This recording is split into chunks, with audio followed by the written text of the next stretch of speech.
This series was co-produced with HMP Berwyn and funded by the National Lottery Community Fund. Hi, this is Alex with Eternal Media, and you're listening to the Recovery Hub podcast. This is my first time hosting an episode of the Recovery Hub podcast, and what you're about to hear was recorded in Berwyn Prison's recovery factory. I was super excited to have this opportunity to go onto the recovery wing and speak to some of the chaps. It was my first time doing this, and you can probably tell from my voice I'm a little bit nervous, and so are the guys. But as we get into it, I relax and they relax, and we have some good conversations. In fact, I think they're interviewing me at some point. Anyway, that's enough of an intro into the recording.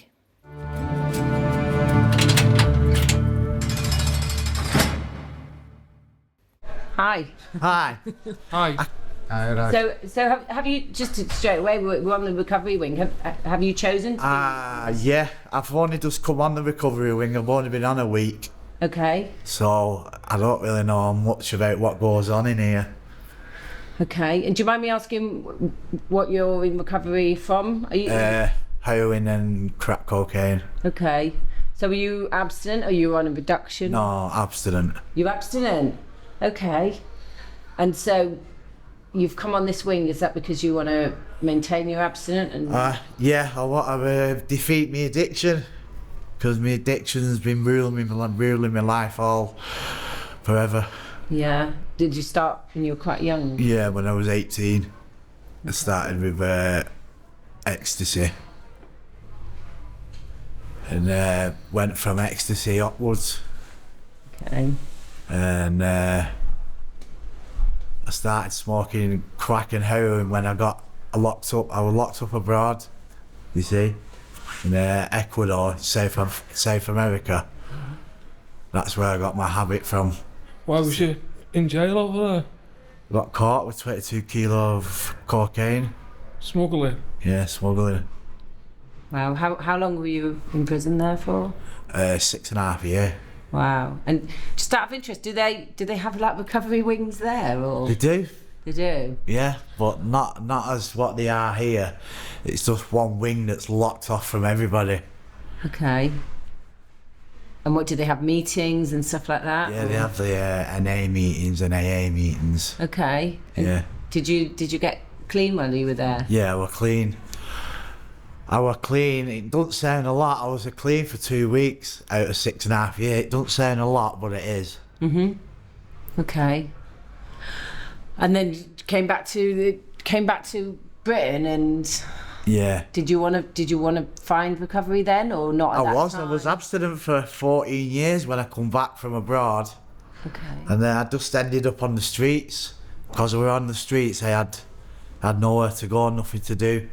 And that's where I fell back into the drugs again. And what about now? Do you think you'd like to really find recovery and be abstinent? Yeah, definitely. Okay. And have you tried, like, you know, apart from a couple of weeks, have you tried recovery groups and programs? And yeah, I've done programs in HMP Garth. They have a therapeutic community over there. Okay. Is that why you was in Garth, for the TC? Nah, it was. I was in for another charge. Okay. Yeah. Okay. So what are you hoping to get from being on this wing then? I'm hoping to be not around drugs, you know, and find my path nicely through addiction, if I can. Yeah. Well, I think you can. I think anyone can recover given a bit of help. Do you think they can, Miss? Yeah. I do. Yeah. Yeah, I do.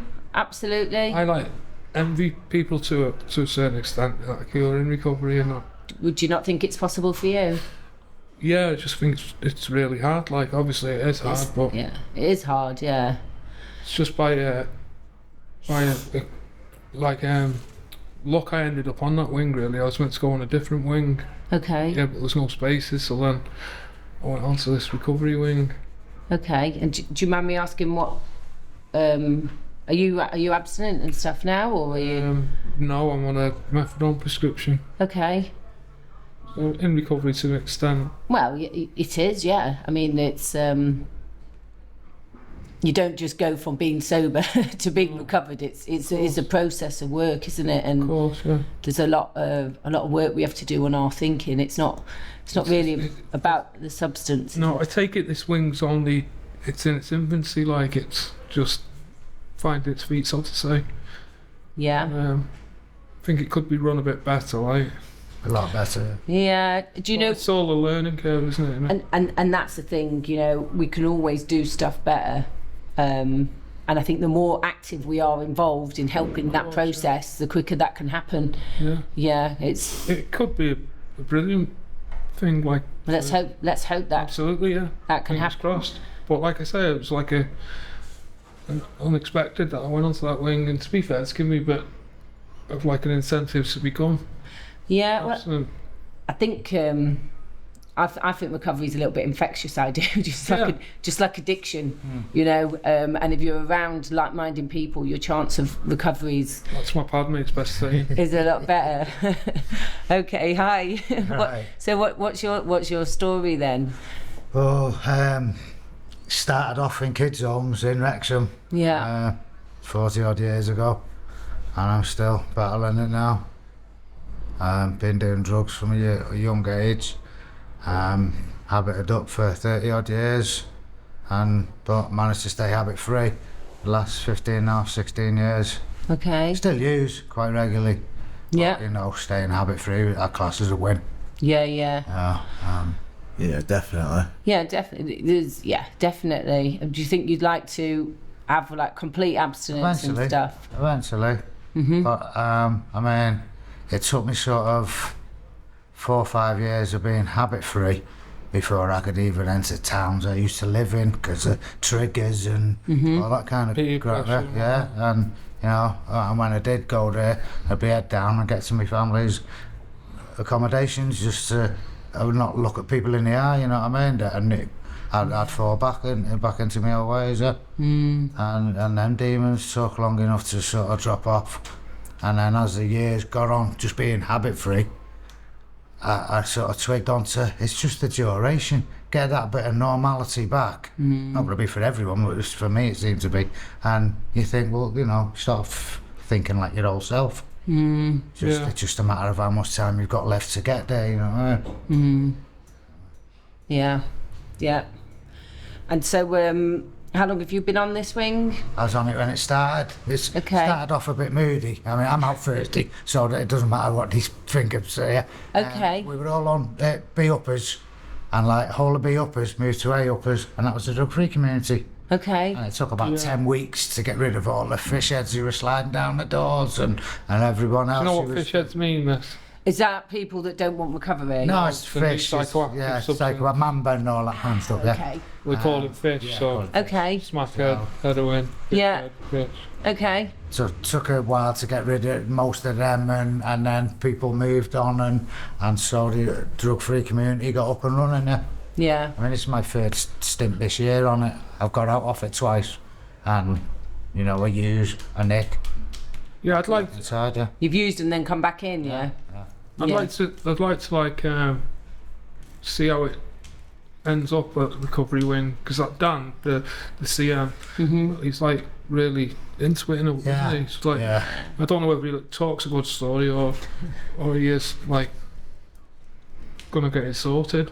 Do you know, I think the thing is, like, I did not think recovery was possible for me. You know, I was sort of 30 Sometimes years. I don't think it is for myself. But I can tell you, so I've been in recovery now, and I go to meetings every week and stuff like that for 4.5 years, and I've heard people with, you know, we all talk about having a rock bottom, don't we, and from circumstances and the most awful lives, and who are clean, you know. It you is. think if you didn't have that support network around you, you'd relapse?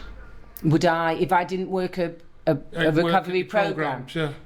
Yeah, because It's like, because I've had periods of abstinence in my life, and my head's told me this time it's going to be different. You'll be all right to have a glass of wine there, even though I never have been. Or So what is different this time with the groups? Is it? Yeah, the groups. I think being around other people who were in recovery. I think. See, there's no groups to an extent run on that wing like NA groups and. Yeah, I meant to be getting up. So, well, hopefully, I'm in CA. Cocaine Anonymous. Yeah, it's non-drug specific, despite its name. So yeah, we will. I'm going to send some books in actually. Hope soon. Why was that different from NA then? Narcotics Anonymous. It's just the literature. Okay. That's it. So NA, I'm giving you a lesson here, but so NA. The literature is different. CA used the Alcoholics Anonymous book. Okay, and NA's the blue book. Yeah, well, they're both blue, but it's... So AA was the original 12-step group, and the literature is all based on 12 steps. So it was written nearly 100 years ago. What step are you back on the 12 now? Oh, it would just go round. I know, but which one are you now? What step am I on? I work all of them every day. I look at it like a clock face. That you kind of go round it like that. So is that a ritual for you daily now to sort of keep you on straight? Do you know what my ritual is daily? Is I do pray and meditate. I'm not religious. I worked in the wine trade. I was in London, and a party girl had to be around people all the time in the middle of it. And I couldn't do that unless I took substances because I was really awkward and shy and all of that kind of stuff. So I did that so I could. That's where I thought I had to be so I could fit in recovery. Life's totally different. I work in recovery now. I spend most of my time with my dog in the mountains or in recovery. Or I can do anything now. It's totally, I don't need to take a substance. That's the difference. That's what recovery is, because you take a substance away from me and I feel worse. I want to rip my head off or your head off. I'm agitated, I'm uncomfortable and all of that. But working a program, I'm not. So it's, but I don't think I'd have found that unless I found other people in recovery who had done that before. Because I didn't. What led you to the groups? A friend that I worked with went into recovery, and she said to me, she was sober, and I was like, "You're sober." Yeah, I definitely can do it. Then I think it's that, isn't it? So. And it's just a different. It's miserable, isn't it? Recovery's hard, but for me, being addiction was it's really hard. That's hard. Days can be too. Yeah, absolutely. Living in addiction's hard, isn't it? It's terrible. I was on the Beaver Doll outside. Okay. Brilliant drug. Drug. Yeah, it's brilliant for heroin. Yeah, heroin. But it doesn't help. Yeah, no, but it doesn't help with the way forward for heroin addicts, I think. Yeah, definitely. Absolutely. Yeah. Well, I mean, but it doesn't. You can still smoke crack on it, then, can't you? And drink. Yeah, you can still smoke crack on it if you wanted to, but to go down that, you can. I think though, if when you take that step to give. What is it? Is it a new drug? It's like a Subtext injection. Subtext. All right. Blocker, basically. Yeah. But ultimately, whatever you take, you've got to work on your thinking, because when of course. Why are you taking it? And so you've got, and all of that. For me, once I'm sober, I start feeling guilty. I start feeling shameful. But there's no doubt when we're in addiction, we do stuff we wouldn't do. So, definitely. do you know what I mean? I was doing a distance learning course on counselling, drug, alcohol, substance misuse counselling, and that from the others, because I'd go to a drug counsel outside, and there'd be a 20-year-old trying to teach me to be off drugs and whatnot, and it's just so if someone wanted to go down, but I never did complete it. Might look back into doing that. There's nothing more powerful than, say, if you guys to get well and do that. I'd have enough to keep myself on the straight and narrow, and I haven't got the energy to help talk to 1,000 people and see the lecky go on in one's eyes. I just haven't got that. Yeah. Wouldn't you like it though, John? Yeah, I would, but to help. I get the impression that you're helping. Probably, yeah. Does help me a lot. Probably an age thing, that, because I've been down this garbage. I don't really do pad mates, and it was like, None of us do. it was weird how we got put together, John, wasn't it? It was really strange, like, because like I said earlier, I was meant to go on a different wing. Yeah. And I was really anxious about my pad mate. When I was telling you, within 30 seconds, we was at home, kettle on. It was great, wasn't it? Just clicked. Yeah. It took a lot of anxiety away. Good. So what sort of stuff do you do on this recovery wing then? I'm not actually on the wing yet. You're not? Just waiting to go on there. Yeah, you spend most of your time banged up. Probably your most recovery's behind the door. If you get a decent bad mate, it's half the battle. Yeah. You know, I can see where, you know, conflict pisses people off, and people may lapse just because of that reason. You know, just because they want a bit of time out. Well, you can't get it behind the door, you know. So in a way, coming to jail, you've not got off drugs. It's been taken away from you. It's forced abstinence, yeah. It's forced abstinence, really, isn't it? I've done sentences. It's a massive test when them gates open and you go out. You could want forever to be off drugs in jail. Upon, you know, a week, you hear the people that were last month saying that's it for me. You know, asking for phone numbers where they can score and whatnot, and see that time in, time out. Well, I think recovery is about change, isn't it? It's about changing something in your thinking, something internally, isn't it? Because for me, I mean, I didn't go to prison, but I moved a lot. So, you know, when things got really bad, I do a geographical, move town, get a new job, still find it, start again. This is it. Definitely never going to use. That's it. Clean start. The wheels will come off. 6 months down the line, in exactly the same. Right, I'm going to move. This time it will be different. So it's a similar. You've got to change yourself, haven't you? Yeah. So, you know, I've done sentences at like 21 months behind the door. Felt great in the gym. Oh, brand new, and you know, got out. Wheels week, 10 days before you get out, you're feeling it. You know, deep down, you know. Yeah. Even though you're giving the spiel to all the SMS workers and the groups you're on, and you know you're doomed as soon as you leave them gates. You know it's happening. Doomed. What do you think? Still doomed. Still doomed. What do you think could change that? Yourself. You know, something inside you just thinks, you know, if I usually add up to there, aren't you?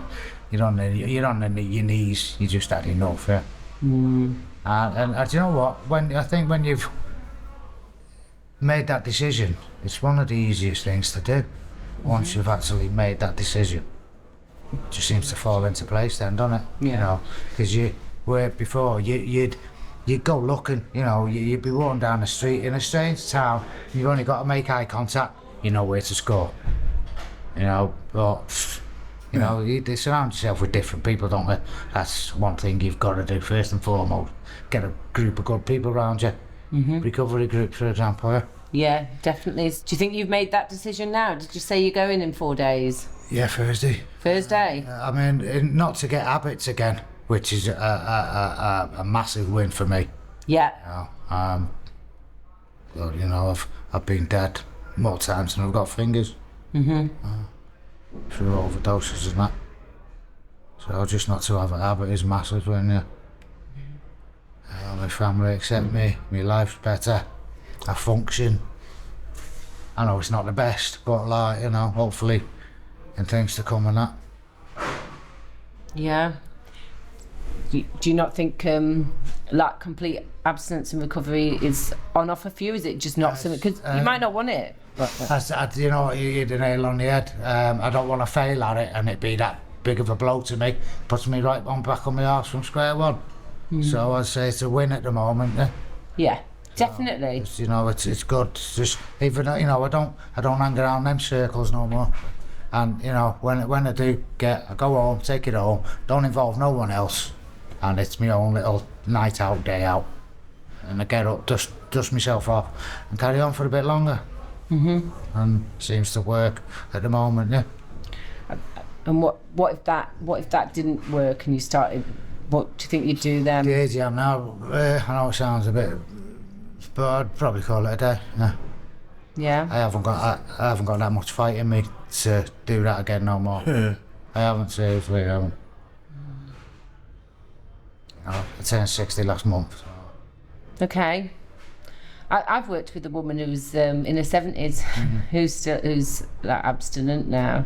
I Don't think it's ever too late, you know. No, it's not. Yeah, no. yeah. I know people who are still hammering, and you go to the score. She's 75, Yeah. and part of the scoring there is you've got to give her a couple of pipes. Yeah. Yeah, Yeah. I guess you've got to want it, haven't you? yeah, definitely. Yeah. More than you want anything else in the world, like. Yeah. I wish you luck with that. So, thank you. And yourself, obviously. Yeah, thank you. Yeah, thank you. And so you've ended up here accidentally on this wing, yeah? Yeah. Yeah? So do you think you'd like make the most of it while you're here, or? I try my best, see what they've got, what they can do. If there's anything there that they can treat me with. You just never know, do you? Yeah. What have you tried in the past? Do you mind me asking? Everything. That goes for everything. I've tried every drug. Yeah. I've tried every way of not having any drugs. Yeah. I just can't get away from it. It's just permanently there in my psychosis. Okay. Is that from drugs or from before, or? We That's don't from know? drugs, isn't it? Yeah. I took a lot of drugs. The amount of drugs that I took when I was abroad is ridiculous. Yeah. I mean, I used to have in my first year or two of recovery, extreme paranoia still, which I don't now. It did take a couple of years, even in sobriety, for that to go away. But it can. I mean, I know we do some damage, but it's amazing how the body can repair itself. Yeah. You know, yeah, I know loads of people. One of my best mates now in recovery, like when I met her, she could hardly walk or anything, and you know, we do mountains and stuff now. I was going to lose a leg, and it's amazing how your body can repair itself and settle down, you know. I moved up a mountain myself to break them habits, yeah. Did you? But, yeah, I just stayed there a bit too long. Them hill folk are a different breed altogether, aren't they? Yeah, I should have moved down a few years before they did, like. Where did you move? Up Rackham in Bethesda, in Okay. North Wales, yeah. Okay. Shout out to all the Rachabeds, yeah. Strange folk.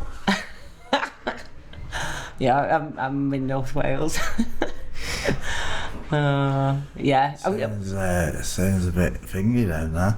Nice. No, I just needed, the solitude. But, there was someone down the road, so I found out about 18 months in, who was in exactly the same boat as me, but still using every day. Yeah. So, I mean, it's everywhere now, isn't it? And, yeah. I mean, you can find drugs and alcohol anywhere, so it's yeah. Even in prison. Of course, you get people on the wing So making it, yeah. out of Marmite and that. Yeah, so you've got to change something in you, haven't you? Yeah.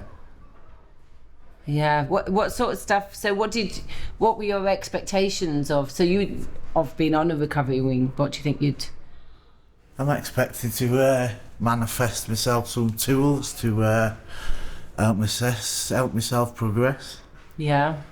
a bit further than what I did last time I come to jail.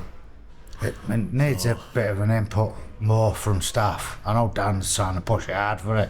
Yeah. But, just the other week, a member of staff said, I'm gonna hate being on this wing, opening these smack heads up, because you have to open the meds a bit earlier than the rest.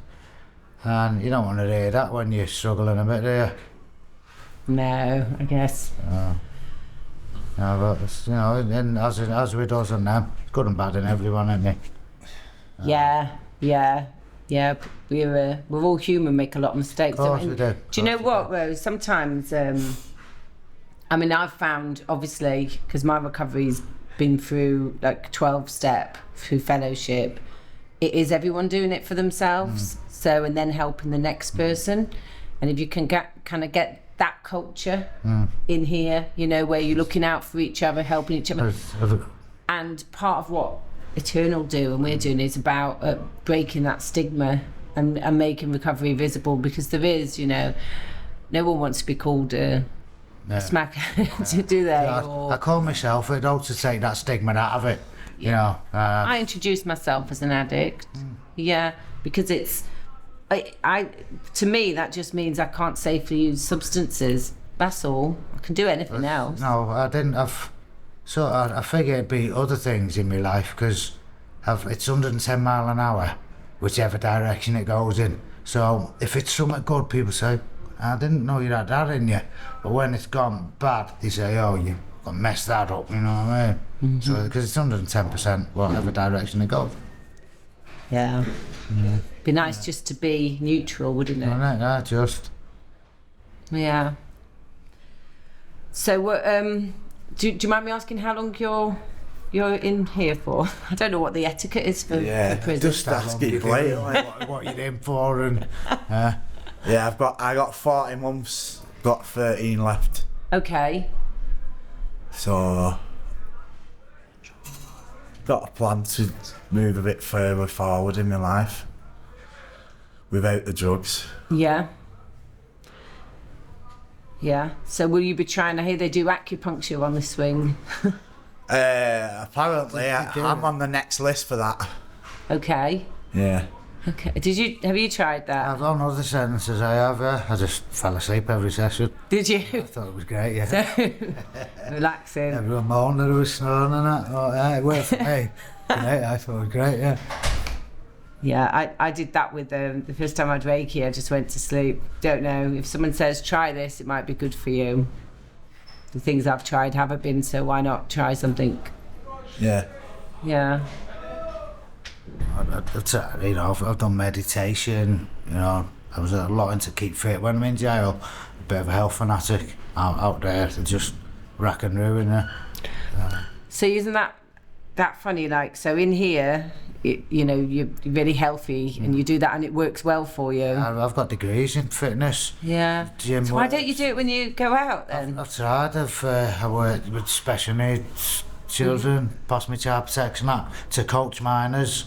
Just to say the wheels come off. You know, we'll have that one night out. I used to put that much into it. That is enough. You know, I'm never going back to that way of life. And until I sort of learned to accept that there is going to be slip-ups and brush the dust off. When it did happen, even though it was only a little relapse, that'd be the end of it for me, you know what I mean? I'd think, stuff it, they'll go up in the air, and 6 months later I'd be doing another sentence. You know, it's only sort of 16 years ago I realised that, like, it ain't the end, and, you know, get up the next day and crack on again. Yeah. And I think that's really important, isn't it? It doesn't have to... Definitely. Changed my life. If you make a mistake, it doesn't have to define you. You can just carry on from there. So obviously these podcasts, I think part of the aim of them is to, just raise awareness of actually what happens and stuff and what is available, but also maybe to inspire people that might be in prison, that might want to be looking for recovery or think they can't change their lives and things. Yeah. Definitely. Yeah, so it would be really interesting to come back and speak to you and, see if it's developed. Well, hopefully not you. No, never say never. Never say Hopefully never. you won't come back in. I know I'll be here. I know there'll be a bed on that one for me, though, if we do. Well, yeah, you don't know, do you? No. So have you got anything in place for when you go out? I've got a house, man. I go to me, just go home and, But I mean, anything in place so you stay in recovery? No, I think that's just a daily thing and my determination. Because, I've known people like 12 years clean, walked round the corner, bumped into the wrong person, and an hour and a half later they were dead. Yeah. So... Yeah, I've heard that. I've seen that too. Yeah. So as long as they sort of see the end of each day, take it as a little win. Yeah. Do you think you might connect with recovery communities and stuff? I do. I always out do. there, you Always do. do. Link up with mental health, recovery people. Yeah, always do. Yeah. And That's like my safety net. And giving back and helping other people. Definitely. I've mentored groups and that. Yeah. Yeah, quite a few times. Yeah. Good. Oh, that's good. Good. I really wish you success with that. And yourself, yeah. Thank you. Yeah. Yeah. Was there anything else you wanted to say, or No. No, I think you'll be really interesting to come back to when we next come and see you and stuff. How regular the visit's going to be? I don't know. Huh? I don't know. So this is the first time I've come in with Eternal and stuff. So Where's Eternal based, if you don't mind? Wrexham. Yeah. See, I started off in Wrexham. Did you? Back in the kids' homes, way back in the day, yeah. So here would be a good place to put the final nail in that coffin, wouldn't it? Yeah. That's what I'm keeping in my head this time, yeah. Definitely. Sayonara kind of thing. Definitely. Yeah. Yeah, so they're based over in. So Marcus is in recovery himself as well. I've seen him. I've done drugs with him somewhere before. Have you? Yeah. Don't want to say that too proudly, like. But No, you could say that. Yeah. I've done, yeah. They said to him, "Where do I know you from?" He's been in and out of prison a lot. And he says, I've probably scored off you. Yeah. So he's just really passionate about. They're a non-profit organisation. But it's nice to see people wanting to, because it is the scourge of the country, isn't it? Yeah. No, definitely. All right. Thank you so much, guys. Thank you very much. Thank you. Well, what a privilege that was to speak to the guys. Interestingly enough, that wasn't their first rodeo. They seems to be a little bit of a revolving door around there. It does sound to me, though, as though they're at that place where they do really want recovery. I do see the seeds of something that's been planted, and what they are doing is in that recovery wing is they're getting connected to other people that are after the same thing. They're looking for purpose and meaning in life. So I think with that, there is a little bit of hope for them. It'd be great if we can get back in there and get some other meetings and help support that in some way. I would be interested to catch up with them again when we go back in there. Anyway, the next episode is going to see Marcus catch up with an old acquaintance, and I'll be back and I'll see you guys another time.